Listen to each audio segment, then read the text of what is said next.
to the Sports Unlimited podcast, where we dive deep into the exhilarating world of sports. So, in today's episode, we are going to grade each NFL team now that, free agency has slowed down. Alright?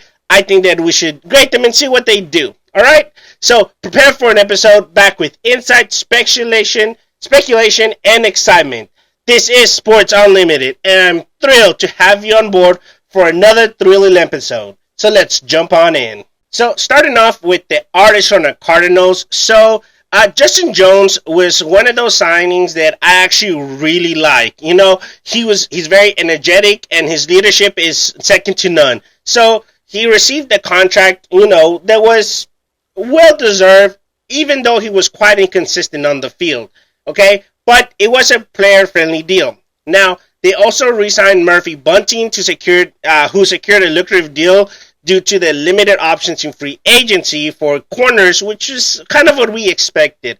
On the other side, though, Nicholas Agility and Bilal Nichols, sorry, that's it. That's how you say that. Bilal Nichols' agility and reliability was just the most valuable addition to the Cardinals' defensive line, which was a crucial team need. All right, but they didn't do much in other areas, like releasing tackle DJ Humphries and acquiring quarterback Desmond Ridder.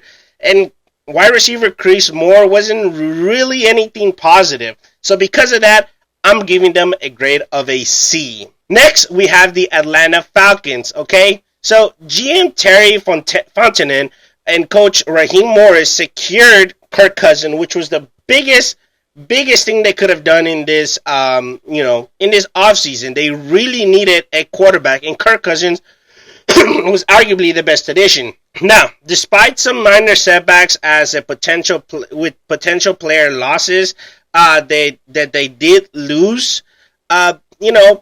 Everything was actually pretty good, including acquiring Daryl Mooney and trading for Randall Moore, the wide receiver. So, they were actually pretty good. I like their moves. This really shows me that they're pursuing and they're moving forward to win the NFC South title and make a run in the playoffs.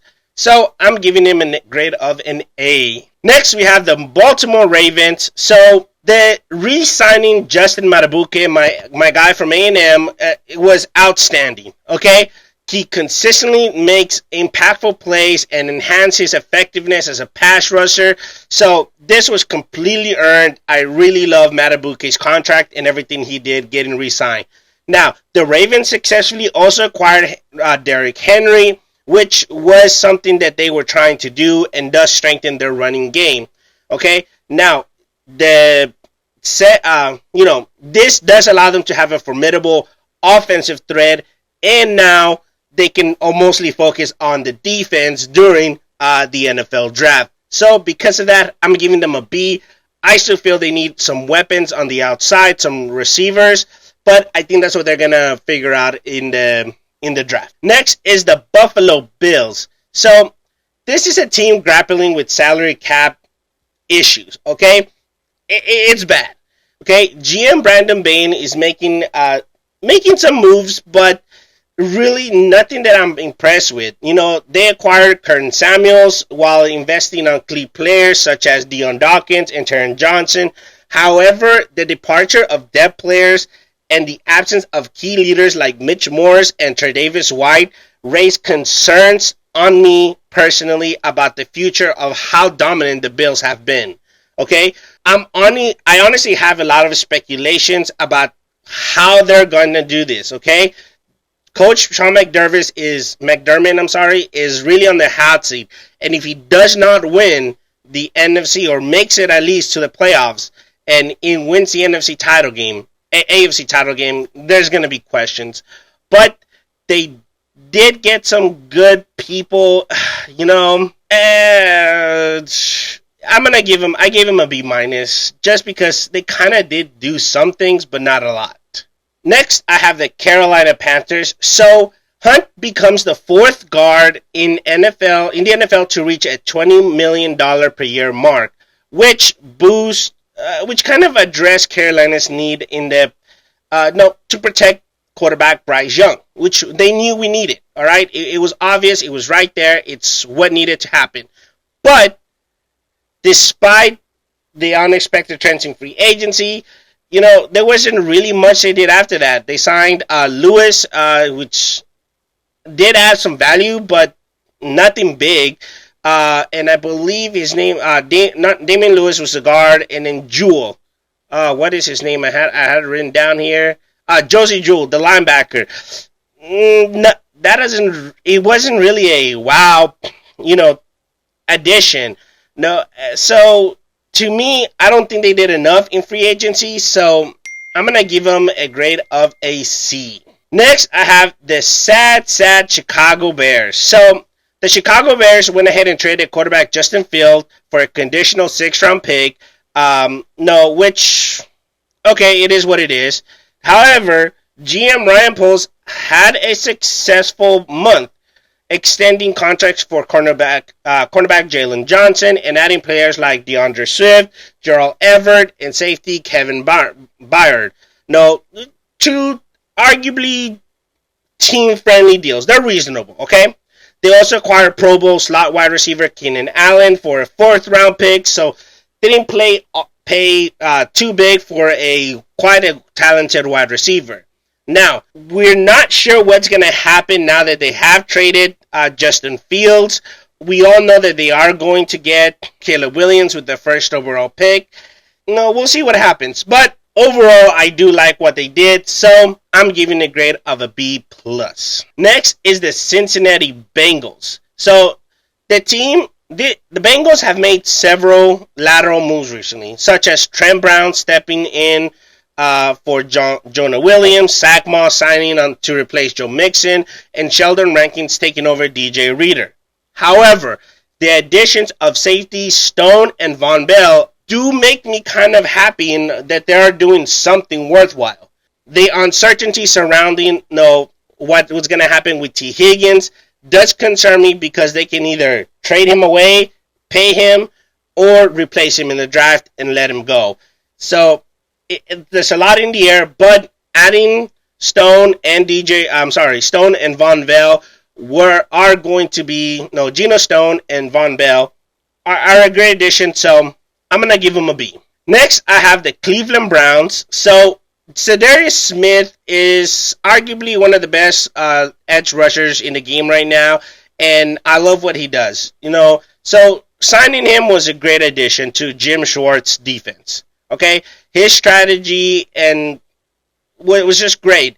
Plus, prioritizing resigning a lot of the players that they got, like guard Michael Dunn, defensive end Shelby Harris, and punter Corey Bajorks was a great addition. So overall, they did great. Now, I don't understand why someone like Jordan Hicks got signed. He has played for Jim Schwartz, I believe that. Also, I think it's more of a veteran field. That's what they're trying to do. So I think they're just trying to bolster that defensive line and focus on the offense through the NFL draft. Sadly, next I have my Dallas Cowboys, who, yes, I'm giving an F for failure. No, there was plenty of blame to go around here for the Dallas Cowboys, okay? Whether it was aimed at the front office, the quarterback, or everybody else, it was just everybody was blaming everybody. First of all, we don't know what's going to happen with Dak Prescott beyond 2024. They're not even talking about it, and our team hasn't addressed any significant matters. We lost a bunch of players to our opposing teams. We didn't sign any of the top players. We lost Dorrance Armstrong and Tyler Biaz, Dante Fowler Jr. and Noah Igbenogany to Washington. Neville Gilmore, Tyron Smith, Tony Pollard, and Michael Gallup all left. Well, Michael Gallup was released, and Leighton Vanders were released, but everybody else left in free agency. So, I guess we're thinking about getting everything in the draft, but no, this is just a failure. And again, we don't know what the hell's going to happen at left tackle because we don't have Tyron Smith anymore. And on top of that, we don't know what's going to happen to freaking Dak Prescott after this season. So, yeah, a giant F for the Dallas Cowboys. Next, we have the Denver Broncos. So when we look back at what happened with the Denver Broncos, we were kind of like, they did sign safety Brandon Jones, which was quite impressive, because he did play for defensive coordinator Ving Fangio in Miami. No, his addition to a team where Fango once coached was a fitting choice. No, Denver's decision to part ways with the franchise stalwart Justin Simon was questionable move. I'm not sure why they did that, but it is what it is. It's gonna be really questionable to do. Now, they also re-signed kicker Will Lewis, fullback Michael Burton, tight end Anna Truman, and wide receiver Lil Jordan Humphreys. Okay, so I think overall they did just enough to gain a B for me as a grade, but I'm gonna wait to see what happens in the long run. So I have the Detroit Lions, who signed Reader to a 2-year, $22 million contract. Defensive Marcus Davenport to a 1-year, $6.5 million.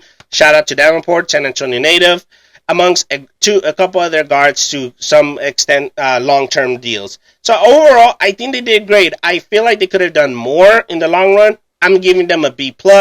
Overall, they did what they need to do. They're going to stay quite relevant in the NFC. Next, we have the Green Bay Packers. The Packers made a lot of significant moves, including signing safety Xavier McKinney, which is a great addition to bolster up that position. No, they're committing to the defense, which they neglected last season. I think that's good. They also signed running back Josh Jacobs and re-signed cornerback Casey Nixon and cornerback Corey Ballantyne. Both great additions to that defense. The question is, what's going to happen now that Josh Jacobs is there? How are they going to run the offense? Still, though, I'm giving them an A. Next, I have one of the most improved teams in the NFL in the Houston Texans. They re-signed tight end Dalton Schultz, kicker Cayman Farmbed, cornerback Chris Voigt, safety Eric Murray, cornerback Desmond King II, defensive end Khalil Davis, and then signed a plethora of other players. Resigning Noah Brown and tackle Charlie Heck. Plus gain via trade from the Bengals running back Joe Mixon. So in reality, they did great to bolster up that offense and that defense, plus signing plenty of other players that could really help out this young offense and defense. Best improved. I'm giving them an A. I just have to see how everything meshes and what they do in the draft to truly give them an A+. Next, I have the Indianapolis Colts. So, I actually went easy. I gave them a B, okay? I'm going to give kudos to GM Chris Ballard for finally signing wide receiver Michael Pittman Jr. to a 3-year, $70 million deal after tagging him, all right? Otherwise, honestly, that would have given them an F if they lost him, okay?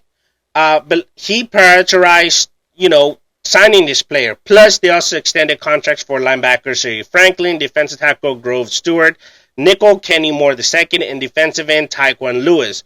All right. Now they did lose Gardner Minshew II to Las Vegas, but they signed Joe Flacco as his replacement, which is a great addition for quarterback Anthony Richardson. So I'm giving them a B. Next, we have the Jacksonville Jaguars. So Jacksonville's recent actions, particularly considering the uncertainty around, especially letting go of wide receiver Calvin Ridley, raises one too many questions. Okay, while Davis has shown moments of brilliance, signing him really doesn't really do much. Okay, it really doesn't. Okay, plus they didn't do anything with Josh Allen, so I'm giving them a C. Now we have the 2-time Super Bowl champs, the Kansas City Chiefs, which gonna get a grade of a name. Why? They re-signed defensive tackle to a 5-year, $158.8 million contract extension. They got linebacker Drew Tranquill on a 3-year deal. They got Hollywood Brown on a 1-year, $7 million deal, and then traded away Ladarius Sneed and got rid of Marquise Vandell Scantling with upgrade to Marquise Brown. Okay. Additionally, they redid some of the contracts to free up nearly $22 million in cap space, which could help address the left tackle position. So they did everything they needed to do. They get an A. Next, I have the Las Vegas Raiders. Okay. I'm going to give them a grade of a B. Okay. They needed to go after Chris Jones, but they didn't. Other than that, they did do a lot of things like partnering Matt Crosby with defensive end Chris Wilkins. That was a great addition. They got Brian Hoyer and Gardner Minshew as quarterbacks to bridge as a bridge quarterback, and of course got rid of Jimmy Garoppolo. I wasn't happy their release of Hunter Renfrow, but re-signing center Andre James was exactly what they needed to do. So I gave him a B. Next, we're going to head to Los Angeles with the Chargers. Jim Harbaugh and general manager Joe Hortiz are all in to figure something out to change this, okay? Now, despite the financial constraints that they're seeing, they view everything actually what they did. Now, Mike Williams was quite a success here, letting him go. So that's actually a good thing. I was sad to see him go, but it is what it is. No, they added power running forward Gus Edwards, which was a good thing. They got tight end Will Disley at a very reasonable price.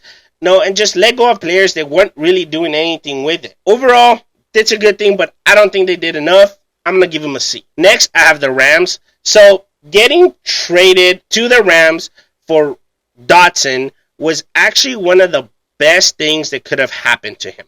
All right, his move back to right guard was quietly successful, and because of that, he gained himself a nice little 3-year, $48 million contract. Okay, that's exactly what he needed. They just did everything they needed to do, and they looked at the tight end position with Tyler Higbee potentially being out most of the 2024 season with signing tight end Kobe Perkison. So I give him a B. Next, I have the Miami Dolphins. So the Dolphins did a lot. They did a lot.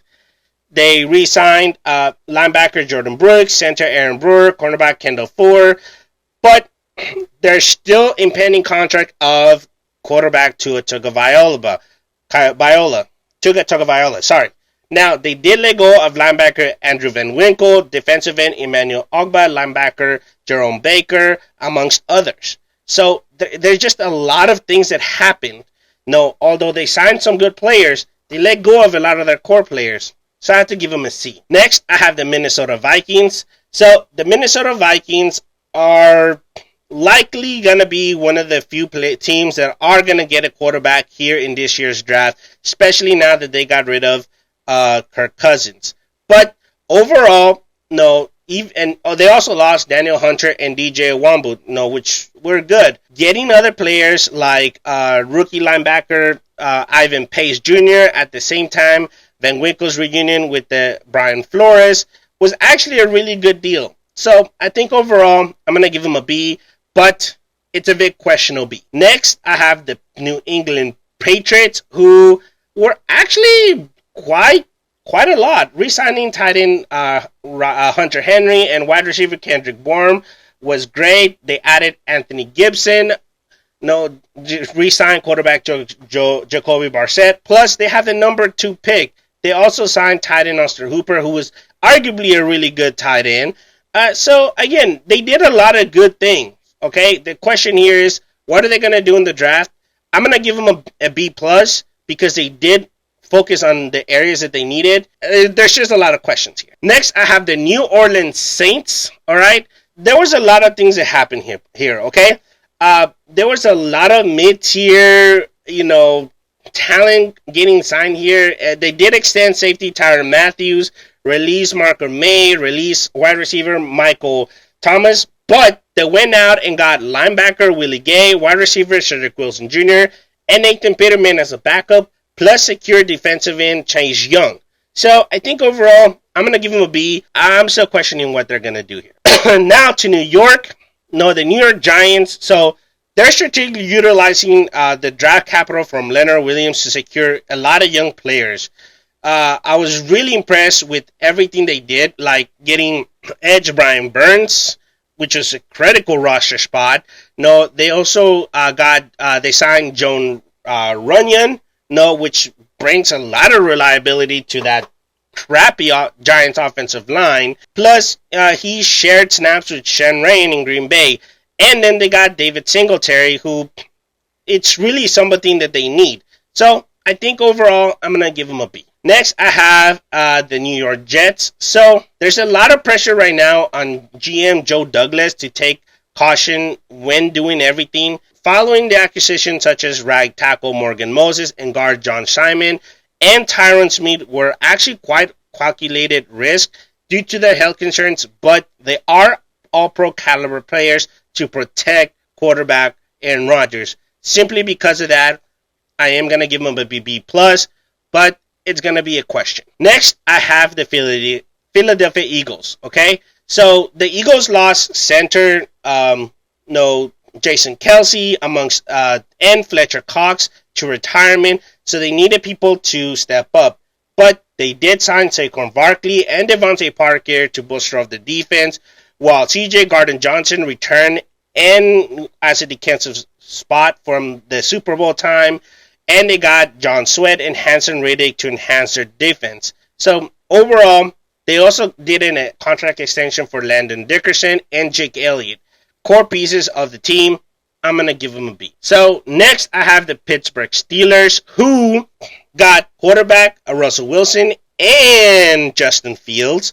Great, starting quarterback and someone for the future.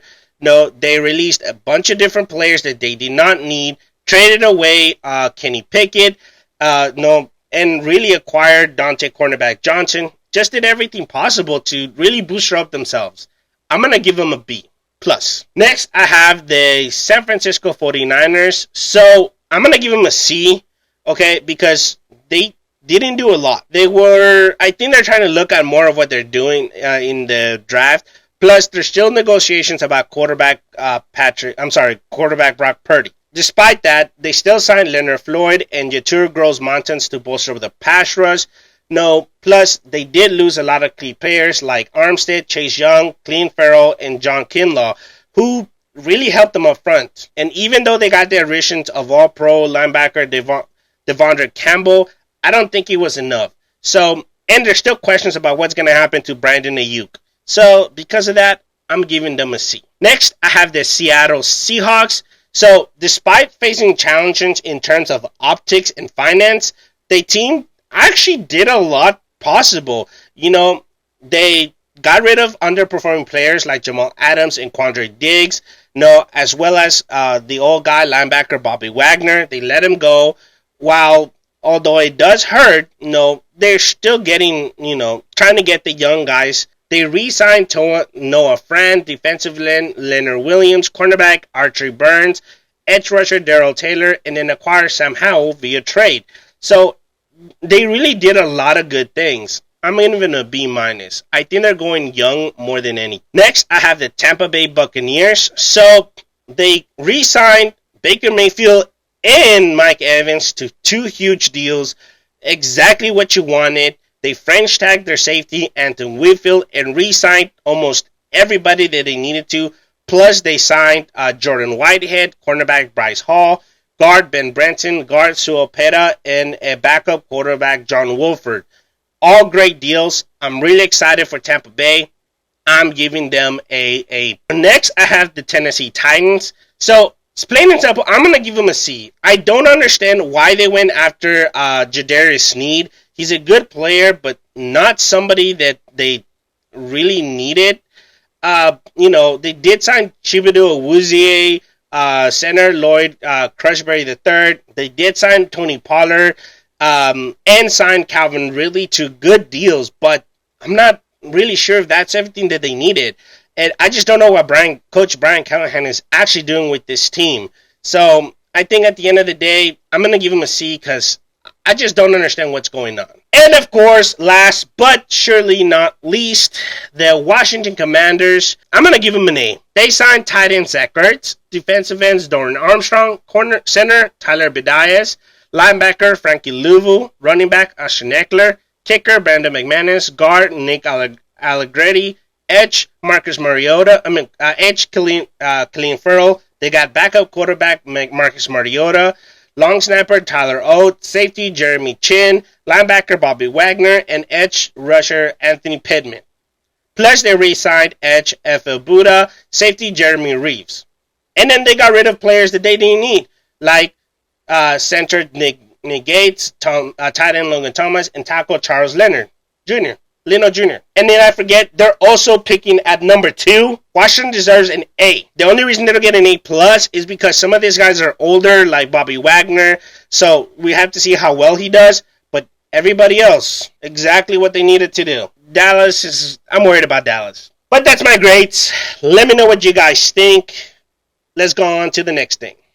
So that is all the time that we have. So as we wrap up this episode of Sports Unlimited, I do hope that you enjoyed my grades for the free agency so far. Alright? I do want to thank you for joining us on this journey of speculation, analysis, and excitement. Of course, as always, guys, if you enjoyed today's episode, subscribe, rate, leave a review. You can listen to us on all your favorite podcast websites. Of course, we're on Roku TV, Fire TV. Your feedback is invaluable as we continue to bring you the latest and greatest in sports. As always, guys, this is Hershey signing off from Sports Unlimited. Until next time, sports fans, stay tuned, stay passionate, and see you next time.